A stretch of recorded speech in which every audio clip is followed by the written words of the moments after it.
Audiobook number 7. DCLX-VI, The Maestro's Metamorphosis, Chapter 1, page 96. Goron and the Mind Projector. In a quaint, forgotten town nestled between rolling hills and hidden valleys, there lived a man named Goron. To most, he was just a talented musician, the local bard who could make the heartache of existence sound like a love song. But Goron was more than a musician. He was a friend to the lonely, a mentor to the dreamers, and a healer to the wounded souls who crossed his path. Goron's life had always been a melody of compassion, and he played it with an open heart. In his modest studio, he crafted harmonies that could mend the most broken spirits. Every note was a testament to the radiance of the human spirit, a reminder that even in the darkest of times, music could bring light. However, Goron's journey was not without its trials, and he was on the brink of encountering a series of challenging and adverse experiences that would test his resilience and determination.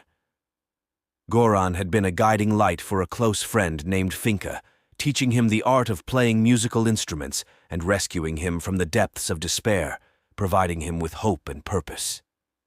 Finka, a mindlessly devout follower of God, and the person in whom Goron had unfortunately placed wholehearted trust, would ultimately inflict the most excruciating betrayal upon him. Finka's deception knew no bounds. He had stolen over 25,000 gold doubloons from merchandise sales, along with all of Goron's valuable musical equipment, and vanished into the night. This betrayal shattered Goron's trust in humanity. As if that wasn't enough, Goron's sponsor, another debased follower of God, had swindled him.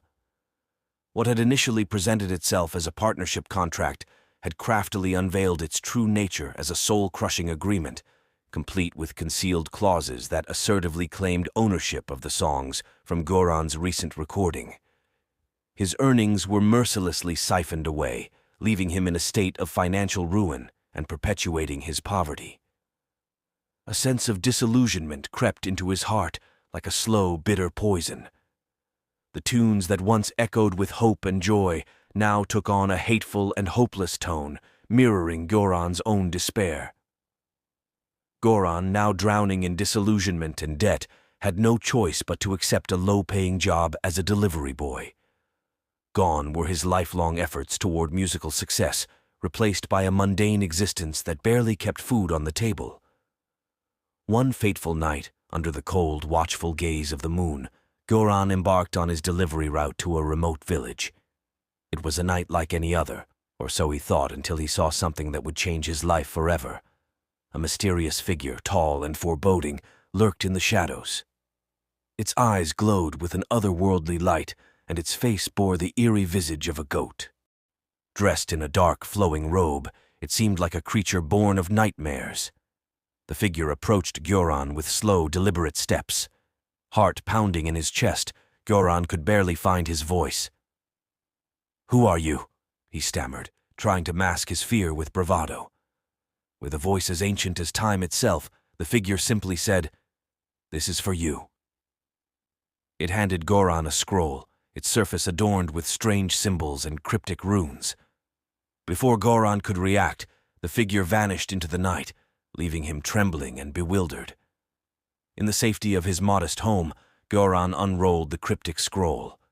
The words within were unlike anything he had ever seen, and as he read them, a strange mix of hope and skepticism coursed through him. It spoke of a mind projector, a power that resided within every soul, waiting to be harnessed. But Goron, scarred by betrayal and disappointment, found it hard to believe in such notions. He was convinced that his friend Finka, the architect of his misery, had been sent by some malevolent force. He couldn't shake the feeling that his dreams were shattered beyond repair. As Goron pondered the enigmatic scroll, the mysterious figure returned. Now Goron knew him as Lucifer, the lone goat. In his heart, Goron had braced himself for harm, but as they conversed, a strange warmth emanated from Lucifer. Lucifer's words were a revelation. They weren't meant to harm, but to heal. A surge of energy and positivity coursed through Goron's veins, dispelling the shadows of despair that had clung to him for so long. For the first time in years, Goran felt hope, a burning ember that had survived the storm of betrayal and adversity. He realized that the mind projector wasn't just a fanciful notion, it was the key to unlocking his inner strength, a beacon guiding him through the darkest of times. With newfound hope, Goran picked up his radiant golden guitar, a gift from Lucifer, and began to play. His melodies were a symphony of renewal, each note a testament to the power of the mind projector. He sang with a fervor he had never known, pouring his heart into every word. As his music resonated through the night, it attracted the attention of the villagers. They gathered around Goran, their faces aglow with the same hope that had kindled in his heart.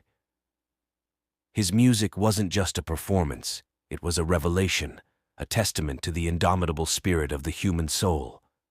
Goran's transformation was underway, and his music was the catalyst for change. The crowd that had gathered that night was not just an audience. They were the first witnesses to a profound transformation. Yet the echoes of Goran's past would not fade so easily. Yaldabaoth, the malevolent deity who had plagued his life, had not given up. Chapter 2, page 102, Emerging from the Crucible.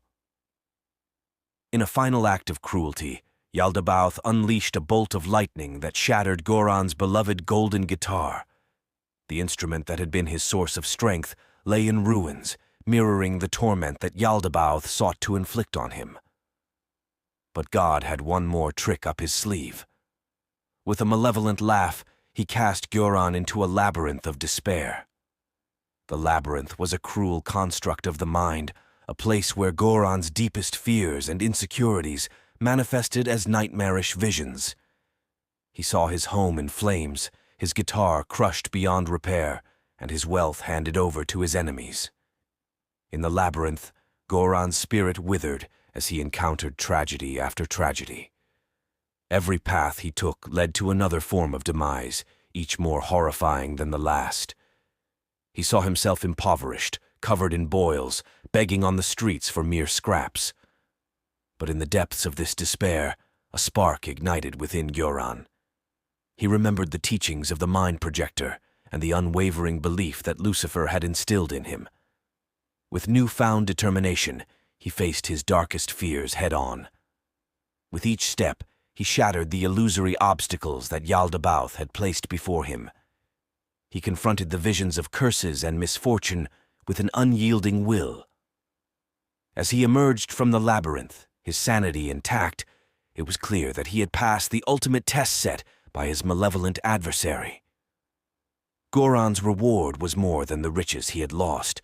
It was the culmination of his physical, mental, emotional, and spiritual transformation. He had discovered the strength and unwavering belief in himself, maintaining a positive outlook in his heart, and the transformative potential of the mind projector. This newfound wisdom, combined with his wealth and talent, would propel him forward on his journey toward a brighter future. Goran, once on the brink of giving up, had emerged from the crucible of despair stronger than ever. Returning to his ordinary world, Goran was a changed man. His music was no longer a mere melody. It was an anthem of resilience, a testament to the power of the mind projector. As he strummed his guitar and sang his songs, crowds gathered, not out of mere curiosity, but out of genuine admiration. Goran's return was marked by profound changes. He radiated positivity, kindness, and empathy. He became a source of inspiration, using his music to uplift spirits and his resources to support aspiring musicians. Goran had not just achieved wealth and success. He had become a bridge that connected people, fostering unity and mutual assistance.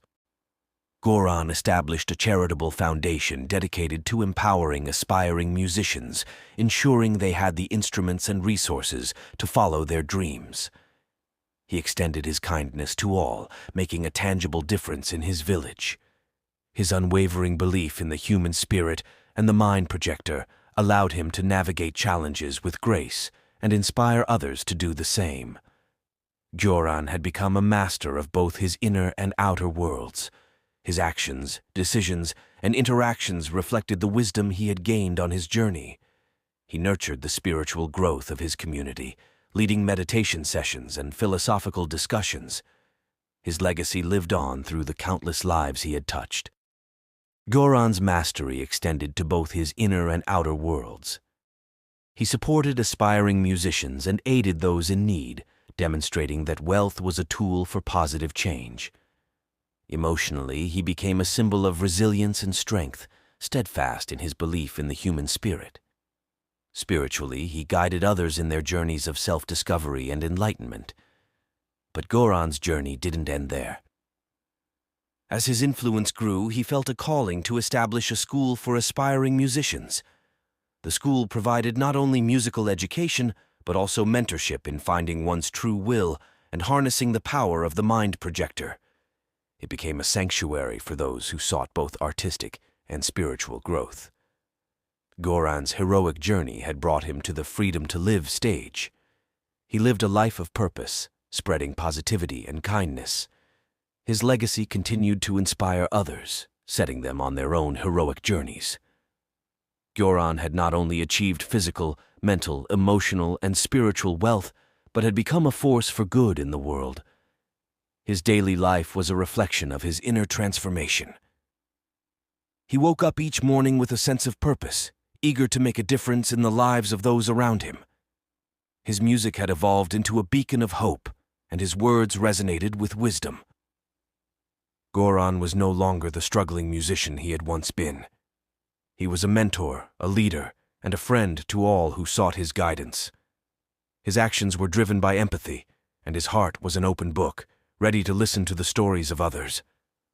As for his legacy, it was a tapestry woven from the threads of kindness, resilience, and resolute belief. The school he had established continued to flourish, producing musicians who not only played music, but also understood its power to heal and inspire. Chapter 3, page 108. Goran's story became a legend in his town, a tale of redemption and triumph that parents shared with their children. His legacy lived on not only in the melodies of his music, but also in the hearts of those he had inspired. And so Goran, once a struggling musician, had transcended his ordinary world, embraced his inner power, and emerged as a hero who had forever changed the lives of those around him. His journey from poverty to wealth was a testament to the resilience of the human spirit and the transformative power of determination and focus. At this juncture, Goran had not just found success, he had discovered the true meaning of wealth. It wasn't only measured in gold or possessions, but also in the impact he had on the world and the lives he had influenced. His story was a reminder that even in the darkest of times, the human spirit could shine brightly, illuminating the path to a better life. As the chords of his guitar echoed through the town, Goran looked out at the faces of those he had connected with, and his heart swelled with gratitude. He knew that his journey, with all its trials and triumphs, had led him to this moment of fulfillment. With a heart full of thanks, he continued to play, showcasing the enduring power of inner strength, unwavering determination, and the magic of the mind projector.